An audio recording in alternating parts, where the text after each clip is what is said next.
Hello, welcome. We'll be going over turn 24. I've wanted to do this for a while, and we're going to start with the spreadsheet this time. That way, you guys have some context for what you guys will be looking at with all of these nations. To explain a couple of rules slash assumptions that have sort of happened. Let me turn this music down a little bit. It's loud for me, it's probably loud for you. Alright, well anyway, so in this game we have all of the late age nations which have all expanded. We've recorded their data at turn 12. There are some big ones, there are some small ones. We are about to pull up, here we are. This is all of the nations in order from, at the top we have the nations that have gained the most in terms of income, and at the bottom, we have the nations that have lost the most income. Research, gym income, province number, upkeep, all important numbers, but not what these guys are sorted by. We should probably actually go over to the right a little bit and have a look-see at fort count real quick. Can I quickly... yes, freeze columns. Have I done it properly? No. There should be a proper way for me to freeze this column. If I can do that real quick, hopefully you will forgive me for wasting your time here for a second. Freeze first column. Yes. Okay, there we go. We're done. Alright. We're going to go over and look at forts actually real quick, because I would like to address them and I would like you to think about it as we continue on here, because it's super important. Fort building count. We can ignore this column. It's not important. These are not correct numbers for fort building count. Fort completed count is correct. And those 0.5s might be a source of error here, but don't worry too much about that. That means that there was a fort that either had a temple in it or a lab in it, but not both. So completed fort count, we can scroll all the way down and we see that nations that have gained the most income tend also to have the most completed forts. There is a couple odd ones here. Vetiheim, and you'll see they're not particularly strong. Phalegra, which maybe didn't gain as much income as some others, but they're very powerful, as well as Cetis. Number of completed forts you have is probably a really good indicator for how powerful you are. Jomon also here. And we could go down here, Patala. Jomon and Patala have barely gained any money. In fact, Patala lost money since turn 12, but they were still very big turn 12, and the number of forts is reminiscent of the power in that first 12 turns. The fort count is a slightly different number. That might be more of a number of how many troops they can squeeze out. Fort completed, I think, is a better long-term measure of value. Fort count is a little different. That might be ability to push somebody, because they have more forts, which can therefore make more troops, which can therefore do more things. You'll notice some of these nations up here, Xibalba, Arco. They both have the 0.5s. Raga. Nations that have gained a lot of income, but were not very big in those first 12 turns. So a fort count is almost a tell of the history of a nation. So if you're good, you can get your scouts out, you could see that, and you might not need some score graphs if you can count, how many forts they have, how many labs they have, how many temples they have. Because that's an indicator of how much money they have. Now, of course, you also have some spoilers here. For instance, Pan makes less money than Doggos up here, or Andromania. I didn't feel like typing that out, but they have more completed forts, though they do have less forts. Blood Searchers, that's another spoiler number. We won't worry too much about that. If you're a Blood Nation, have a look-see at that, pause that real quick, and take a look at who's got what. Doggos, huge nation. They have some native blood recruits, by the way. It's like 1 in 20 chance. 1 in 20 dogs wants to sacrifice a virgin. Agartha is underground, but they got lucky with sites. They don't actually have any blood searchers. That number just ended up there because of magic reasons. Xibalba, a Blood Nation, could probably be doing more searching. Raga, Blood Nation, could probably be doing more searching, but they were weak the first 12 turns, so they don't. Forgive me if I'm speaking like an announcer. Abyssia. Abyssio, pretty sturdy nation, expanding first 12 turns, and the next 24 turns, 5. That's probably where you want to be if you're a Blood Nation. We can also see right here, Utgard 1, Ulm 2, Midgard 1, Merignan 5. Blood Nations in this game have not done stellar. They've done so poorly that Doggos and Zabalba, which expanded very poorly, are going to be able to catch up to them probably. Zabalba, a very powerful Blood Nation. Gym data, we can go over that real quick. I don't have good numbers for how much people invested in searching for gyms. And Gym Delta is very tied to province number. I almost want to have a column right beside this, which is gyms per province, which might be interesting. So actually, let's do that real quick. All right, here we go. And because I've got to add these in post, you may actually not be seeing any change right now, even though I'm speaking as I change this. It would be gyms divided by province count.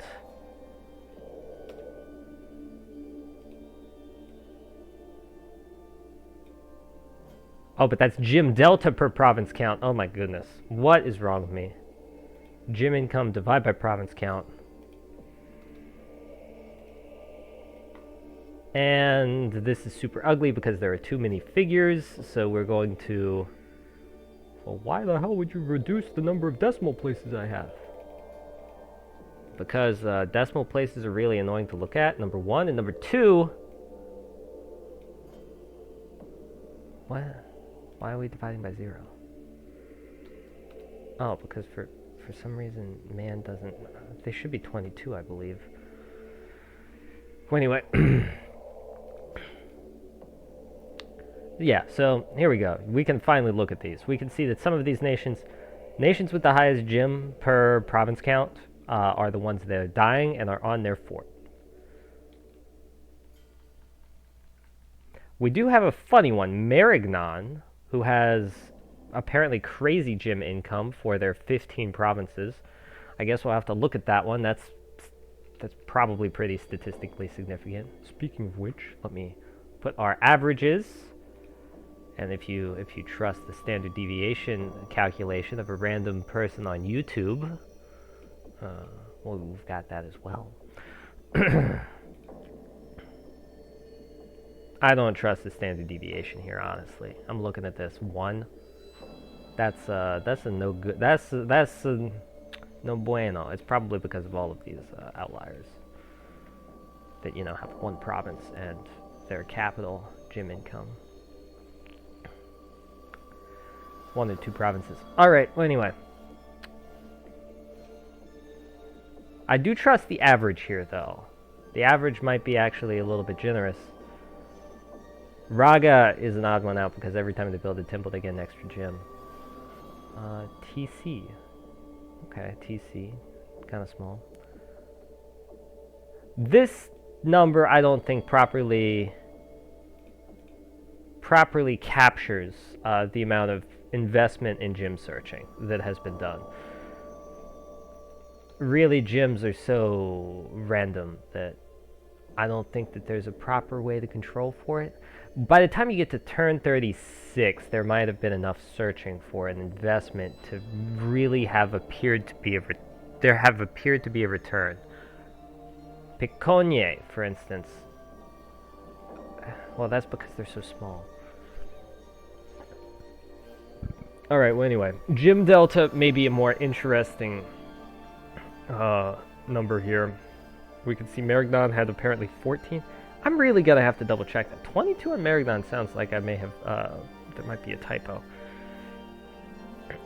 Research Delta. Research Delta is the amount of change in research between turn 12 and turn 24. Good lord. 4s are hard for me. But you've seen that before. You can see nations that have tons of income and that have grown a lot tend to have very high research deltas. Though, we can't find some other ones. Vedi down here.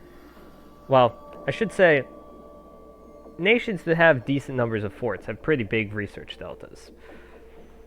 Nation, like Jomon right here, has a pretty big research delta. Relay is kind of odd, because they have one apparently. The nations that are doing very poorly have negative research deltas in some case.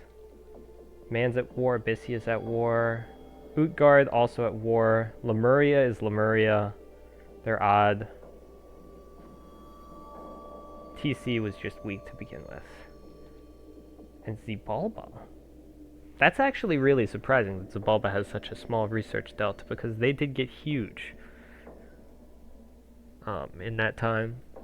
Alright, income per upkeep, we aren't going to worry too much about that. I think income per upkeep is a very interesting number, because it tells you which nations are efficient and which nations are not. I think it's fascinating, income per upkeep. Yeah. It's sort of a tell as to which nations are powerful early game and which nations are powerful late game. It's kind of surprising, honestly. I'm curious how well that will track as the game continues. Income. We can see that there are some nations down here which have pretty substantial incomes, who also have a lot of forts, but didn't necessarily have a high delta income change.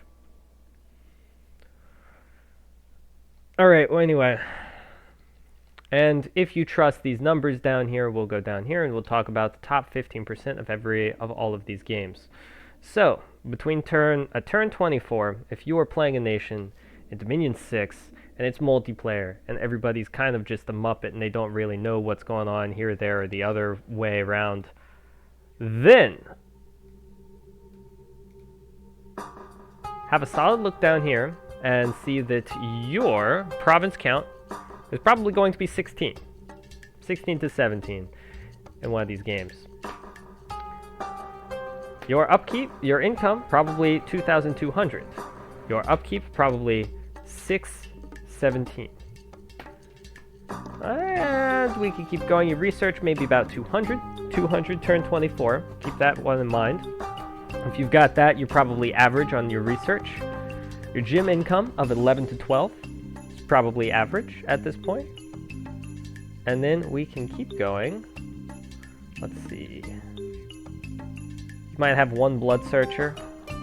I don't trust that. Blood search, there's not enough. There's not enough nations for these to be reasonable numbers. A fort count, 4. 3 completed forts. And there you go, you're solidly in the game. Probably you have a neighbor that can murder you, you might be able to identify them, but you're in the game and you're probably you have as good as odds as anybody else who's not huge in the game as doing well. If you're just careful, you'll probably be fine. Now, if we go up to 15%, this is a game of, if you have, a game of 20 people, this is going to be 3 people. Alright? Your income, their province count, 24. They're going to have 6 more provinces than the average. Did I do that right? 8 provinces more than the average? Yeah, 8 provinces more than the average. My bad. They're going to have more than 1,000 gold income more than the average. They're going to be paying 50% more. They're 50% more income, 50% more upkeep. Their research is going to be 50% higher than yours at 300. And gym income, more than 50%, it would appear. So consider these. One nation might not necessarily have these averages. You might be as Marignan out here, who has a pretty average income, a very average upkeep, a below average research, but a above average, a massively above average gym income. the highest gym income, tied with 2 other nations. One of them is Lemuria, which doesn't count. They just got lucky and happened to find a bunch of magic sites very early. So turn 24 might be one of those times where you take stock into what advantages you have and you start leaning into them. For instance, Marignan has a huge gym income, which means they're going to be able to more efficiently, they're going to be able to plug through all of those spells. So it might be worth it for Marignan to just try and NAP everybody around them, to try and not fight a war with anybody, and try and wizard spam and research rush. And just pumping all of your forts full of your defensive units that make it harder to siege things. Marignan doesn't need to be being aggressive right here if they know that their gym income is already substantial, and if they just invest in that, it might pay off. Now, naturally, you should always be wanting to get big, but there's some funny advanced tactics like that. Alternatively, let's see, who out here is big but has, like, no income? Abyssia, of course, has the opposite problem. They have apparently 6 gyms income, but again, they have the average income. They have above average upkeep. This tells us that they're going to have some serious issues in the near future. They also have below average research, which means that Abyssia, if they can't turn this around and become huge, become one of the leaders very quickly, they're just fighting a losing battle. Honestly, turn 24, Abyssia probably should have already murdered someone. I might not be the best Abyssia, to be honest.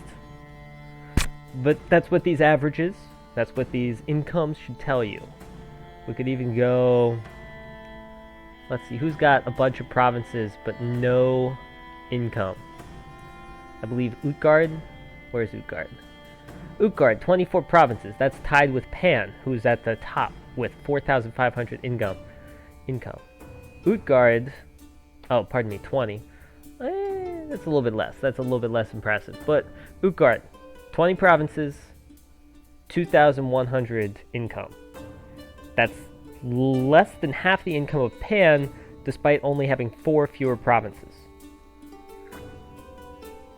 You're Utgard, you realize, wait a minute, I've got above average provinces. The same goes for Raga, but I've got below average income.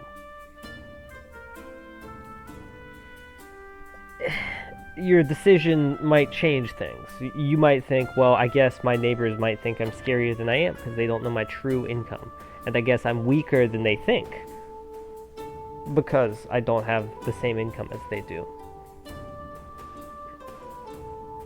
Raga might also be thinking something similar.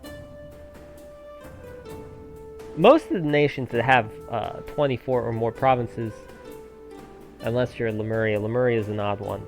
Don't worry too much about Lemuria. You will probably never see them in a multiplayer game. And if you do, it'll be clownish. It'll be a clown game, so. Alright, well anyway. This sums up.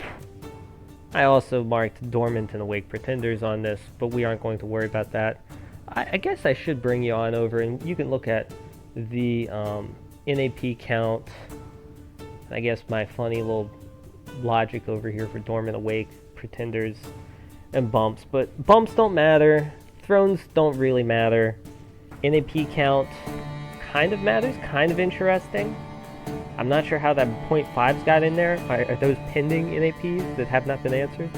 And number of nations met. You'll find that the nations that are the biggest, that have expanded the most, have met the most neighbors. And the nations that have met the least neighbors are normally the weakest.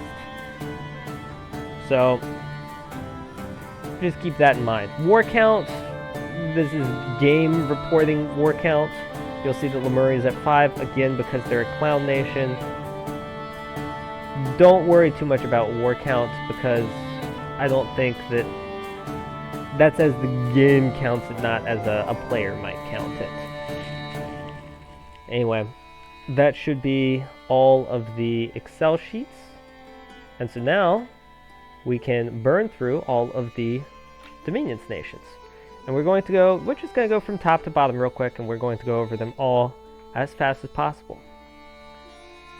Alright, we've got Arco. Arco is in a really good spot right here, because they're kind of cornered. They have Relaya down here, which is a water nation, which is kind of scary, but what can Relaya really do? They have 3 provinces that they can attack from. They can attack a ton of different provinces, but you'll see it coming a couple turns out because they're a water nation, or at least a turn out because they're a water nation. And they're a water nation, they won't have efficient troops on land.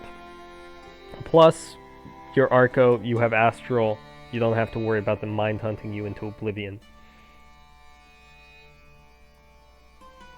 Falagra up here is kind of scary, but you've got these funny little choke point provinces. You've got this river up here, which is really nice. You've got these thrones up here, which are sort of temporary blockers. People won't be moving through them yet.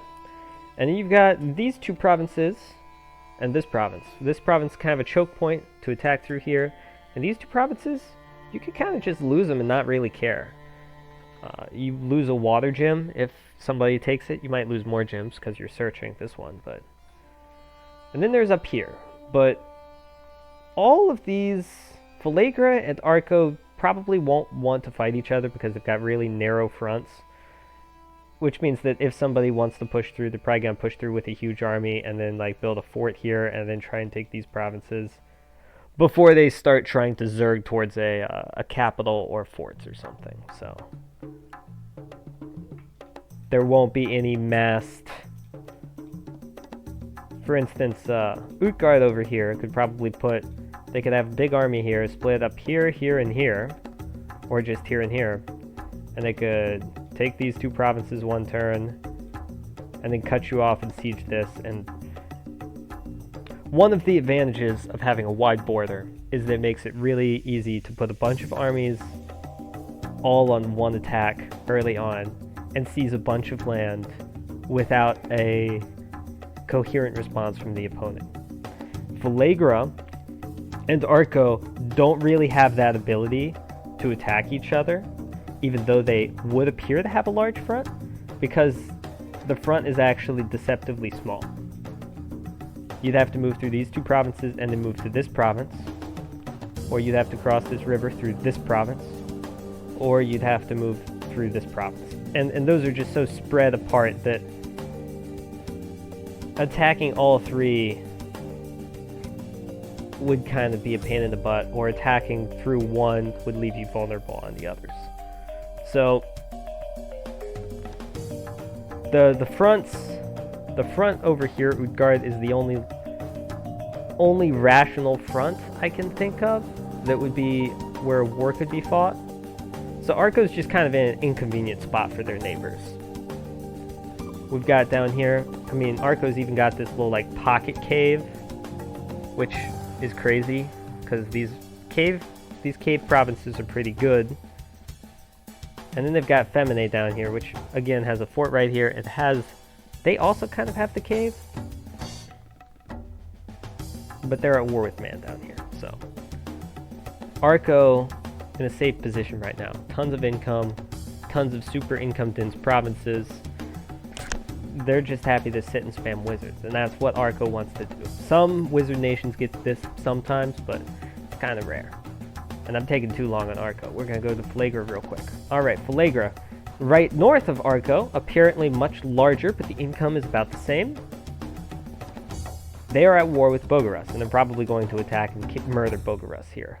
Bogarus can't really compete without their wizards coming online, and it's turn 24, and Bogarus has been confined to their cap circle, and they didn't expand like crazy, so they don't have a ton going for them. I normally don't see Bogarus last too long in a game. And in case I haven't mentioned it, turn 24. By the way, Pocket Cave right here that has not been taken. Excellent province to have. 200 income is nothing to sneeze at.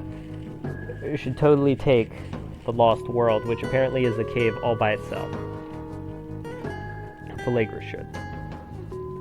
Alright.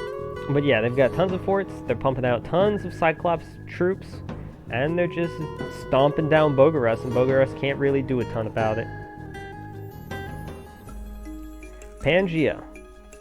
Pangea has killed Mictlan this game. Mictlan, a nation I killed by failing to make a proper pretender for them. And I know that it's not hard to make a Mictlan pretender. You could just put like +6 strength on Eagle Warriors and be fine. But I wanted to be more interesting than that, and that was my mistake. Okay. Well, anyway. Pan, a very large nation. They've not gone underground, but they do not really have a pocket cave. They would be sharing it with Agartha down here, who's pretty big. And at the moment, they're racing Agartha to murder Patala. Patala on the defensive. You can see Bogarus right here is sitting on Kalum. You can see that Kalum is right here, and apparently Man is in their cap circle, which is no good for Kalum.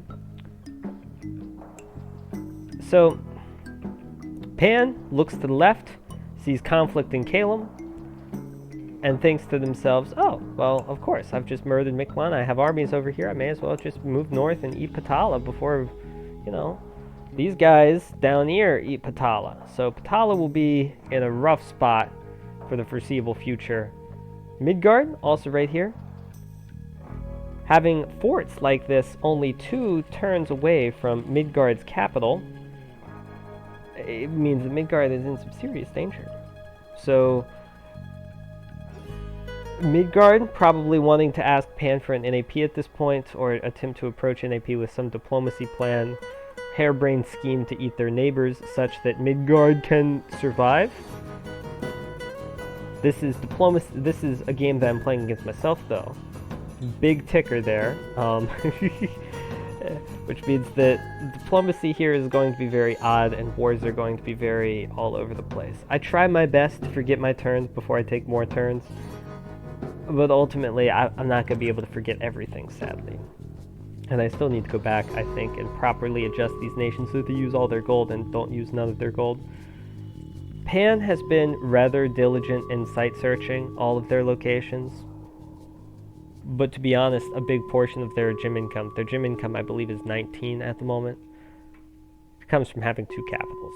A second capital is always a huge amount of gym income. They are the only nation in the game currently to have 2 capitals. And plenty of research, too. Alright, Pythium. Pythium is a fun nation. We're going to the other continent right now. Pythium is being attacked by the Doggos, which probably means that they are going to die very soon. However, they are not as cut off as the Doggos might believe, because they have the double forts back here, which allow them to continue to draw income here. They opportunistically took this fort from Gath. Very lucky. I think they actually got it this turn. They did. A little bit of overkill there. They have 1 fort right here. There's an antlion out here. Standard dog nation. And then they have cynocephalans out here. And you can see that the dogs managed to take 4 provinces this turn. I typically think it's best practice to try and take as many provinces as you can every turn, because that's just stealing gold from your opponent, and if you steal their gold, they can't cope, they can't do anything about it. So, unfortunately, Pythium cannot steal 4 provinces from the dogs like the dogs can from Pythium. We'll see, I believe, Great Feral. What was in Great Feral? That's kind of scary. 73 dogs. 73 dogs, and in World Pillar, 66 dogs. So 1,300 or 13-0 dogs in here in World Pillar next turn. Can probably get more from Kani's Plain and maybe Old Giant Woods. Do dogs have forest survival? They have animal. They don't have forest survival. Either way, we've got 136 human troops, along with another 30. Ooh, We do have Hydras. Along with another 50 with some Hydras. We'll see how well the Hydras work. I have a feeling the Hydras are not going to do stellar against the doggos. Alright, well anyway. In turn, Lemuria. Now if you saw Lemuria on turn 12, they probably didn't look that scary. Lemuria on turn 24 looks significantly scarier. They're sprawling across the map. They've got forts spammed down everywhere. They've got multiple armies of tons of ghosts. 70 ghosts. How many ghosts is this? 100 ghosts. 120 ghosts. 50 ghosts. So, like 300 ghosts on these borders. Just going to be probably taking some TNG provinces, but Raga has been raiding them, and we'll see how Raga, or how the conflict continues. A big ticker for Lemuria. Lemuria spawns for free all of their units, but they lose all of the income in all of their provinces. This is more of a debuff to their neighbors than it is to them. Normally, when you attack a neighbor, you steal their provinces and you steal their gold. But when you attack Lemuria and steal Lemuria's provinces, your units get diseased because there's no supplies in the provinces and you get no income from them. So you just take attrition until you can squish entirely Lemuria. Once you've done that, you have a giant wasteland where you might get some gems here and there, some death gems, but you do not really benefit at all from any of the land. So you just benefit from not having Lemuria as your neighbor, which means that the neighbors of Lemuria that did not fight Lemuria come out ahead of you, probably. Unless you have the magic to use those gems that Lemuria may have found. Likely gems. Anyway, you also get the castles, but you need gold to be able to use those castles. Because you are not Lemuria. Alright, Man. We'll move on to Man. Man at war with... Oh. Ulm just asked for a non-aggression pact. After taking Mudwoods from Independence. A classic. So, Ulm basically baiting Man into fighting them. Man already at war with Feminae. And it looks like Feminae and Man are kind of equally matched here because they're taking provinces back and forth from each other. It would appear, that he's sieging the fort. This is odd. This does not look promising for either nation. It's likely that they're just going to stagnate here and lose things. Man has pretty atrocious research right now, 138, so they don't... This is probably an awful war for them, to be honest. They do have these provinces up here, which is kind of nice, and they're building a fort up there, so... Perhaps a saving grace for them. Ulm, right down here. Ulm could be taking Atlantis' cap this turn, but this army, with just one commander, probably don't want to do that. This army, probably much more apt for sitting on a fort. It's got some wizards on it.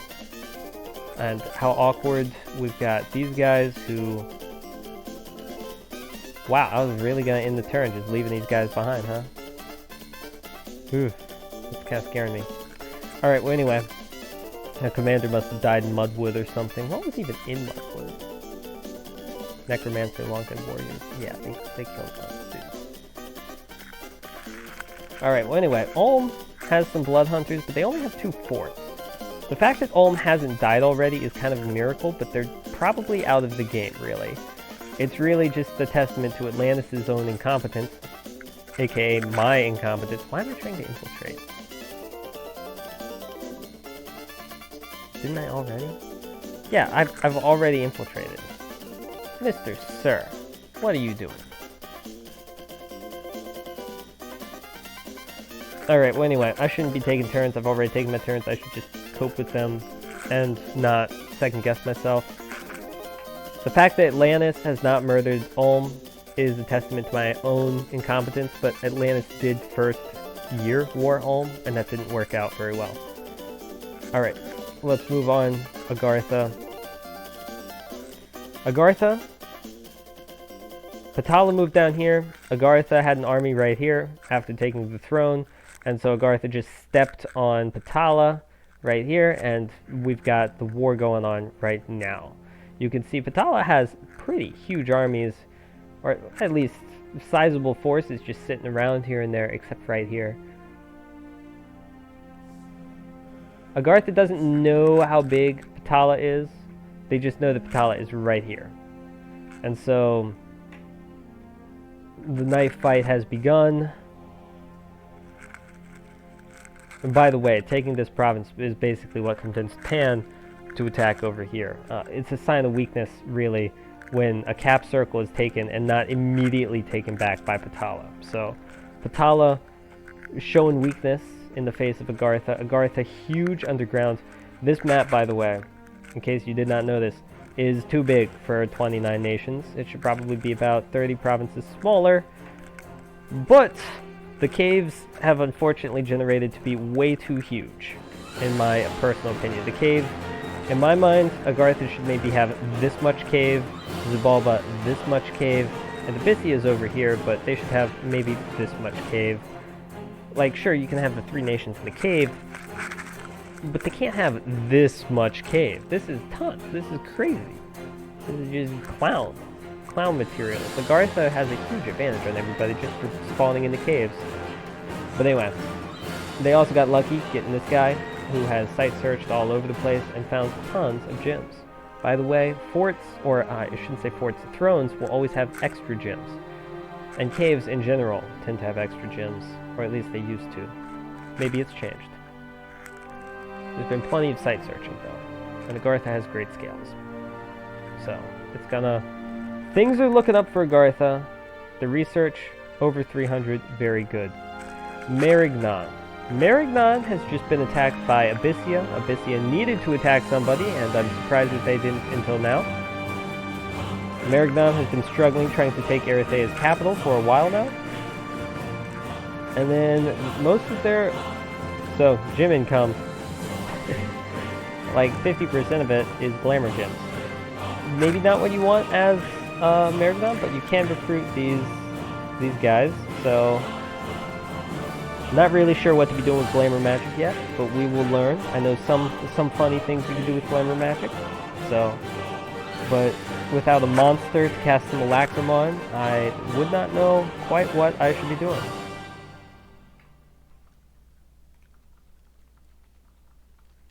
Alright, well anyway, Marignan has tons of dudes. They have an NAP with Satis, I believe. They do not have one with the dogs, but the dogs are distracted elsewhere. Marignan does not know that. Marignan, by the way, this guy, one of the reasons... So goblins are great, but goblins also, whenever they run into anything with more resistance than a Stiff Breeze, they tend not to do well. It's dark out, this advantages the goblins. There's like some PD here. There's like one PD here, and these guys just have some bodyguards. And so Alchemist casts Magma Bolts, casts some more Magma Bolts, casts some more Magma Bolts. And then we got some Sleep, we got some Magma Bolts, and suddenly all the Gobos are just running away.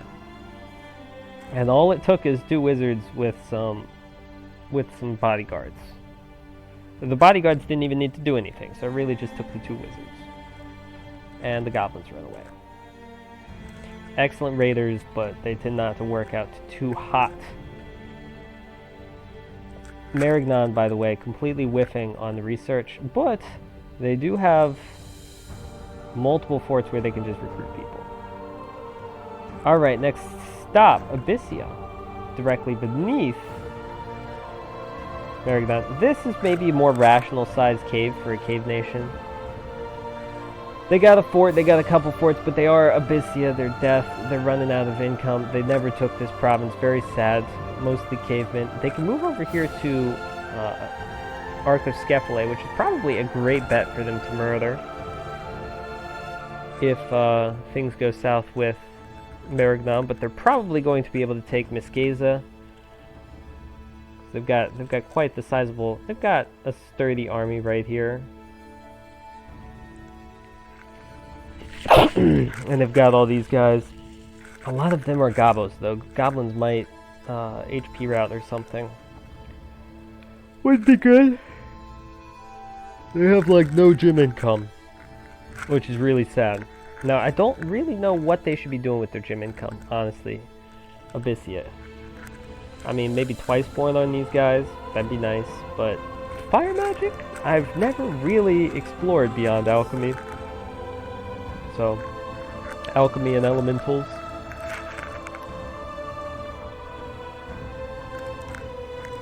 We've got Raga over here. We saw Raga. Raga valiantly fighting the Lemuria. They have all the tools to fight Lemuria, by the way. The Ice Blade is a... You can recruit these guys in warm temperature, and the Ice Blade has magic damage, which is going to always help. Oh, you can't take more Zaedians? Should we even take more Zaedians? I'm a little skeptical of taking more Zaedians. Whatever, we will. They got very lucky on some of these provinces. Blood magic has been their only research, but they do have plenty of blood wizards.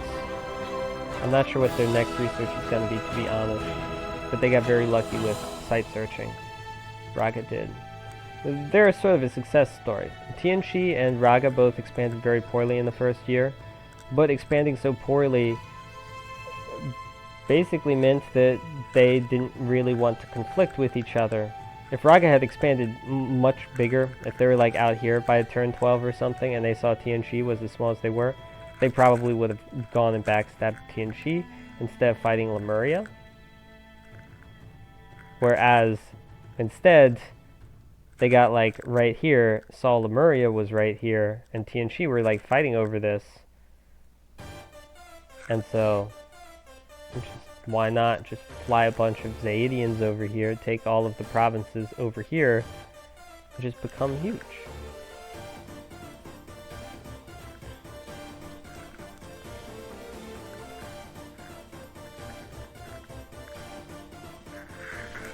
Alright, and let's keep going. Calum, oh my gosh, we've got so far to go. Calum has been completely sieged by Utgard. Calum couldn't really do anything against the Giants, and got their bird army wiped on the first turn of the war in like Durrell Woods or something. Or Sonira, it was like one of these two provinces. And then the Giants just split up and headed to siege Woods of Weeping, headed to siege Calum. They also got guys on Titan Steps, but Calum was able to repel that army and take this province back. And then there's basically none of them left at that point, so they went back to Titan Steps and just sat there while Bogarus basically hijacked those two provinces out of desperation. Calum has some okay research. They did have some solid research, but they don't really have any tools to fight the Giants at this point. Very sad. Maybe they get their god back. Gath, the next nation, also had some issues. I don't really know what to do with Gath. Gath kind of confuses me. Like, they got Sacred Recruit everywhere. Pretty cool, but did not get big enough to properly utilize them. Got stabbed immediately by Piconnier, the only winner of first turn war in this game, and Satis, who bumped Gath very mightily with their god and won. Don't bump the Devourer of Souls, it'll probably win. Even against things like War Shamblers or stuff like that. So, Patala. Now, Patala had a limited, a special military operation over here with Veidheim. Patala managed to take a province, but then they peaced out because they had lost so much over essentially nothing. And then Patala, being really big-brained, decided to try and take this province instead of taking the Xibalba province down here. Xibalba probably could do less against the Nagas early on than Agartha. So Patala's not doing too hot right now. Researching thaumaturgy for the Communion Masters, it looks like.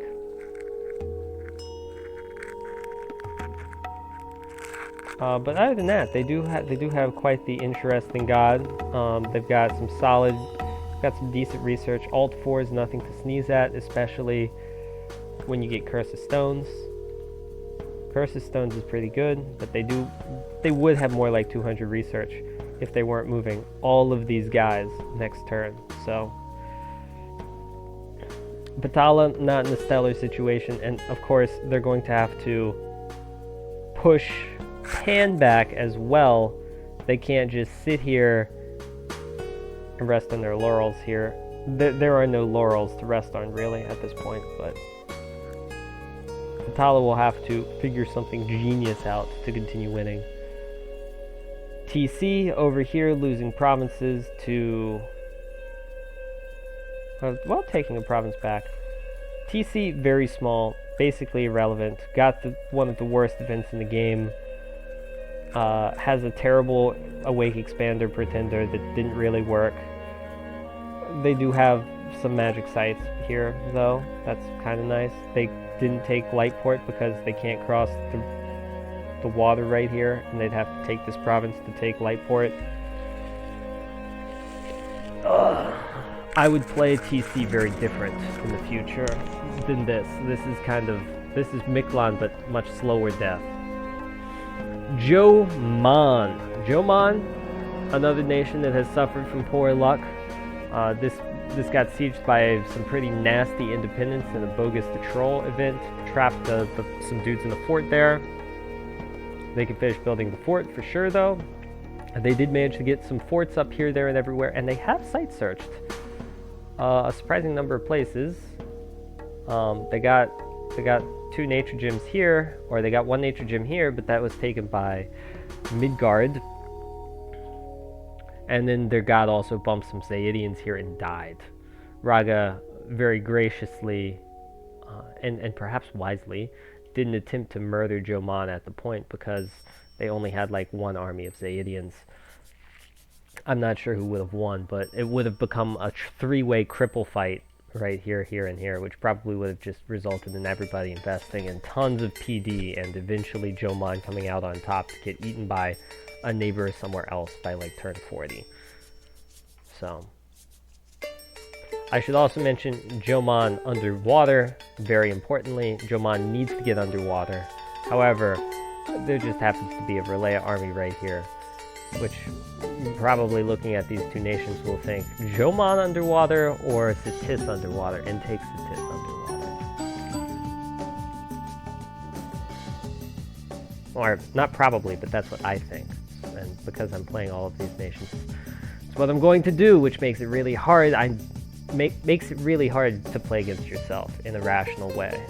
You just have to go to each nation and be like, well, what would be the best thing this nation does? Miquelon, they lost the capital a couple turns ago, but they died this turn because this province they did own, and that was just inconvenient for Pan to take, but it was convenient for Xibalba to take this turn. Sitis. Sitis is one of the nations that's doing very well. They have 3,500 income. That's the same as... And they really do look quite big when you look at them right here, but it is deceptively small. This is like 22 provinces. A lot of the provinces are pretty big. They do have tons of forts though, but that's okay. Sitis can really relies on just...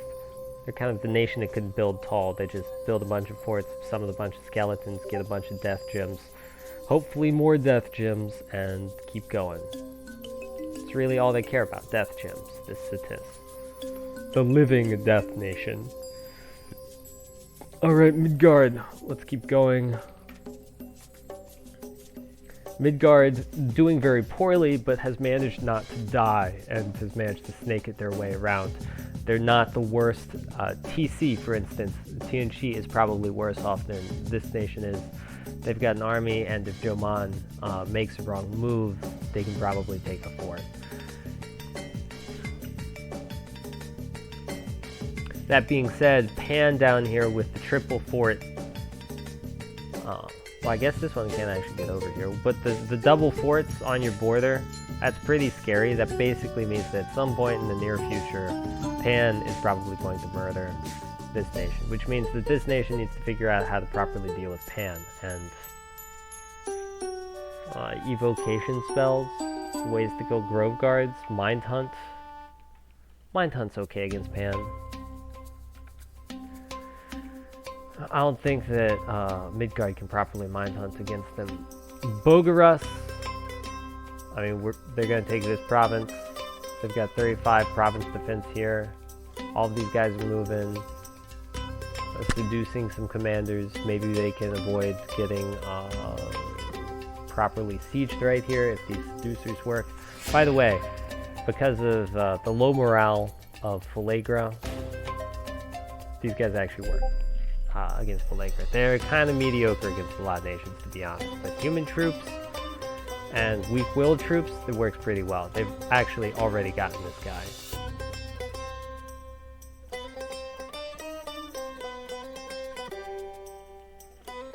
Alright, Utgard. Here we are. Welcome to Utgard. Utgard is actually pretty big as a nation. They have like 20 provinces. And it's nothing crazy. They've got another fort here. But they've kind of been crippled by a lot of their provinces being subpar, as in below 100 income. This is normally countered by the provinces having more gym income. But they haven't had great site searching abilities, and they haven't really been able to upgrade their forts. They will, if they manage to keep these Kalem forts, have 2 capitals though, and that will fix a lot of their issues here and probably put them back in the game pretty substantially. Vaetiheim. Vaetiheim valiantly fighting Lemuria. Lemuria is just a poor neighbor to have. The dogs also a poor neighbor to have. Vaetiheim with their very dense income and their 1, 2, 3, 4, 5, 6 forts would be in a stellar situation if they had neighbors that were average. Unfortunately, they don't have neighbors that are average. They have Tala, which is about the same size as they are, and in a similar situation as they are. They have the dogs, who are absolutely massive at the moment. And they have Lemuria, which is just, nobody wants to be fighting Lemuria. It's a huge pain in the butt. So, Vaetiheim, an average nation, cursed kind of by their neighbors. They own the Throne of Night. Very nice to have. They do have very good research, though. It's like 300. Femine, I believe, has the second highest research in the game right after Falagra. 340. They're going to have fire elementals next turn, and man's probably not going to be able to do very much at all. I've got a siege right here of some sacred units. These are funny sacred units to have. They're very useful, but they are not on paper very good.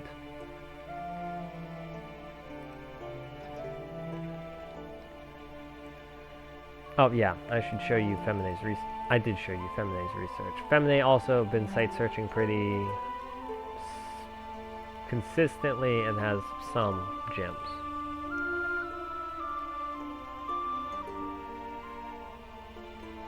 Alright, next stop, Piconnier.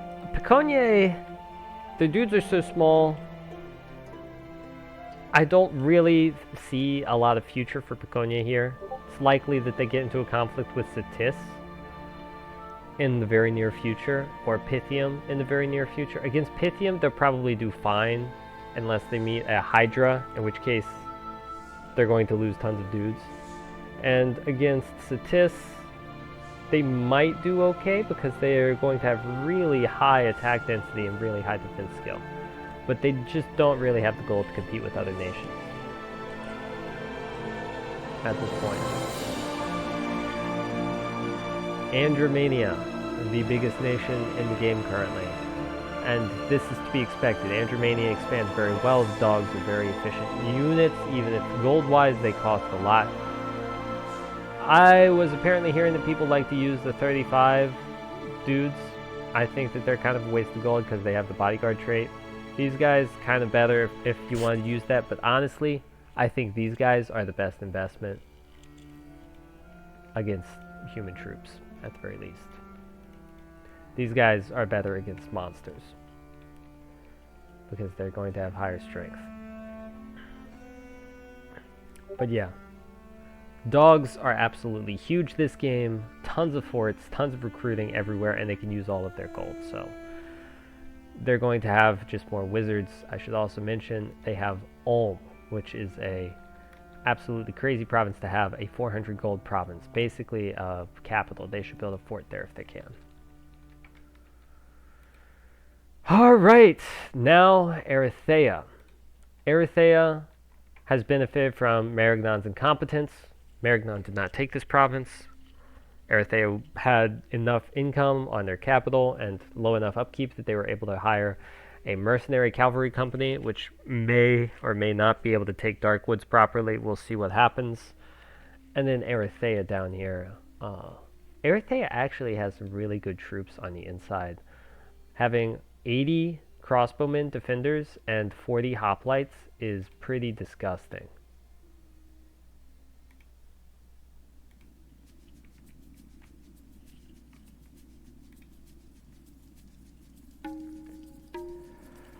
All right. Atlantis. Atlantis is building some ice walls over here. Atlantis has the forts to do very well, but they do not necessarily, they have not been able to put any killing blows on any of Ulm's armies, while Ulm has been able to put some killing blows on them, which basically means Atlantis has kind of just fallen behind and squandered any lead or advantage they had in the first year. They should have basically focused on murdering R'lyeh probably. But they went for Ulm because they saw winter on the horizon and it didn't quite work out. Atlantis doing okay. No good way to use the gems though. Not yet. By turn 24 you probably should have a way to use at least some of your gems. Alright, here we go. Welcome to R'lyeh, our last nation. They have 1,000 income. R'lyeh is just a really odd nation. I'm not sure what I'm supposed to be doing with them. I don't think anybody is. They're kind of... So, like Lemuria, they're a free spawn nation. However, their spawn is not free. Their spawn costs upkeep. Their spawn is also much worse than Lemuria's because they just have really low stats, even without the darkness right here. They do get wizards, they do get recruitable dudes, and they get the Meteorite Guards and the Illithids, which, honestly, you could make a nation out of Meteorite Guards and Illithids and recruit only them and be very good. Very, very powerful pair of units to have. But the trouble is, you just burn out all your population and end up with no gold as R'lyeh, so what is even going on? Anyway, there we go. That's all of the nations, all of the situations that they're currently in. And hopefully, and you saw the spreadsheets. The spreadsheets are probably the most important part, so we'll leave you there. And that's it.